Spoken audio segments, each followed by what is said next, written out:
All right, this is episode 6 of Caregiver Aspects, Expectations. I think I mistitled the last one. It was supposed to be episode 5, but this one, episode 6, is about end-stage dementia expectations.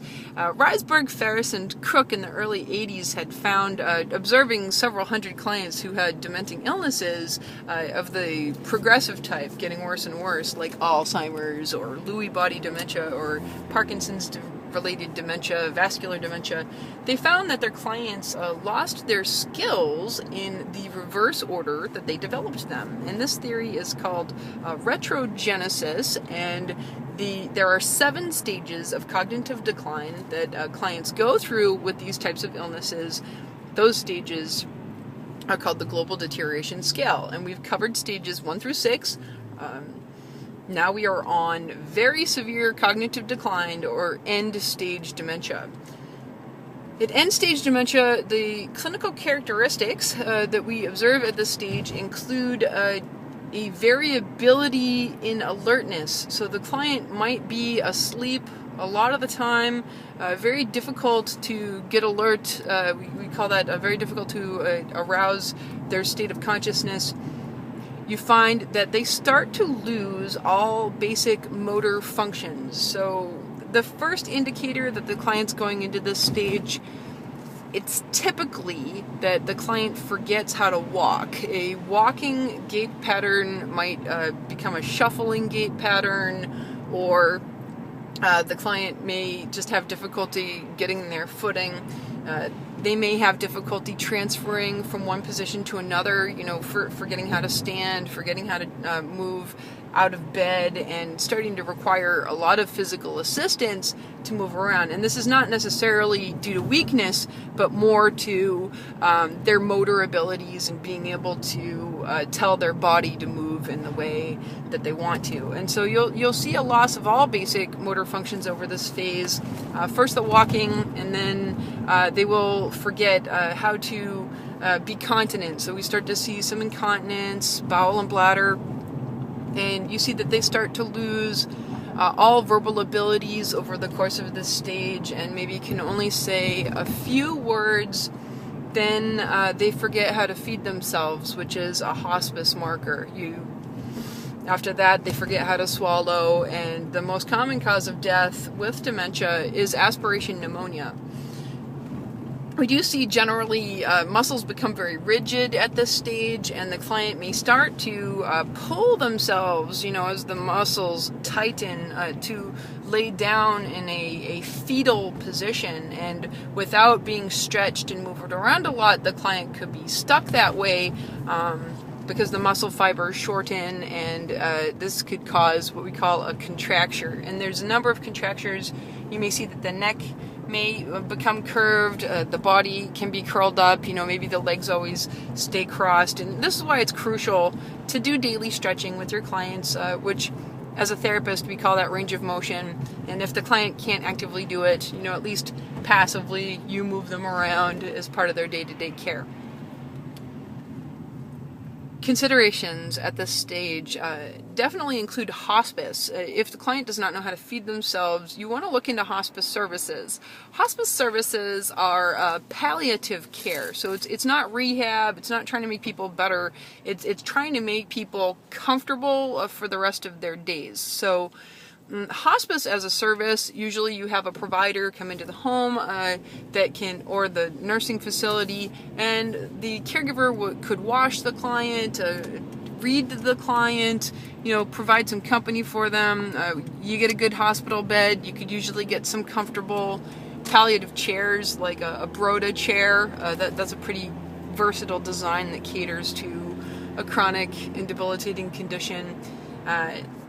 In hospice, the therapist can work with caregivers to say what's the best way to move this client around to, preserve their body, and to make sure caregivers aren't hurting their backs moving people around.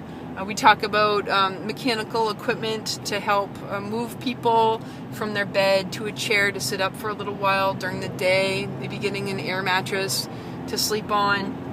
And Really making sure that we want to make sure this client has some stuff to do. You don't want them to just nap their time away. If someone is in the bed most of the time, try to make the room interesting that they stay in. You could make a quilt with multiple textures and colors to touch and explore. Maybe hang up an adult type mobile above the client's bed so they could look at pictures of familiar family members or items from their life. Playbooks on tape.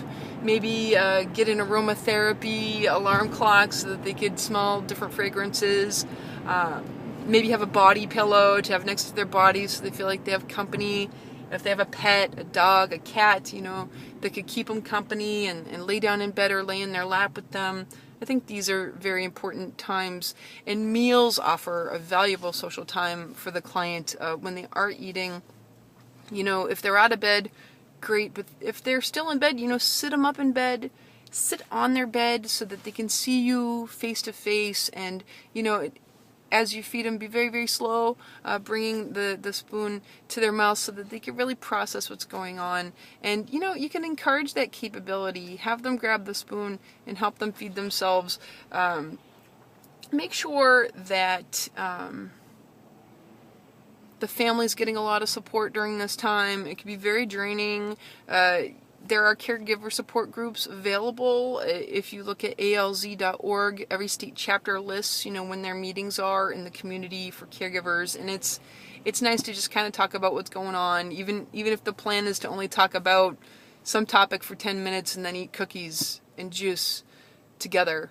If you know somebody is having a hard time and they have a loved one that's in end-stage dementia, please invite that caregiver out to coffee, a movie, to go do something fun, or go offer to spend some time with their loved one with dementia and say, hey, go out. Here's a go get a manicure, go to the hardware store, go hang out with your buddies for a little bit. I really want to hang out with this guy anyway. And it's good to talk to the kids and say, this is really the best time, to support mom or dad by spending time with the loved one that has dementia. And really don't ask them lots of questions. Don't be like, what's my name? Am I your youngest child or your oldest child? Because remember, that memory's really gone. The best times you could have together are looking at pictures from old photo albums. Usually the client still remembers those people. Singing songs, singing favorite hymns, and just give them time to respond. You might have to sing a song twice to maximize the cortical processing. Sing a song, wait a minute, sing again, and this person who hasn't spoken for weeks, I guarantee if they're alert, they will sing that song with you. And these are precious moments that we could have together just to, spend as a family, and,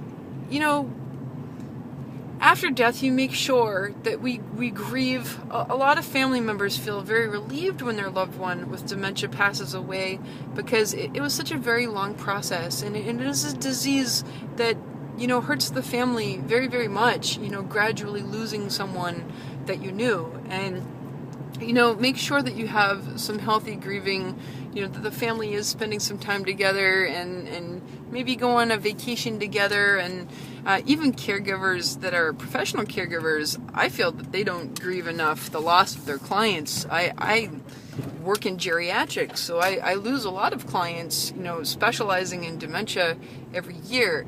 Clients with dementia spend the last 1 to 3 years of their life in some sort of one-to-one care, and together you shared a moment. So grieve, buy a flower, put it in a vase, or say goodbye, or write a sentiment down on a piece of paper, something they said to you that resonated, like, hey, thanks for being so patient, or maybe they said something mean, like, hey, I hope you get all the same diseases that I do one day, and someone makes you get out of bed when you don't want to, write it down, because they touched your heart, and they touched your soul, and it's just good to say it and put it there and make their life tangible.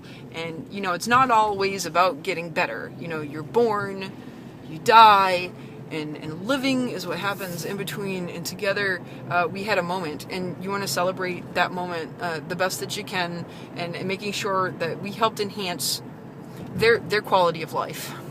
So my name is Heather Peabody, and this is the end of the video series of caregiver aspects, expectations. For any questions, please contact me on www.thedementiaspecialist.com. Thank you.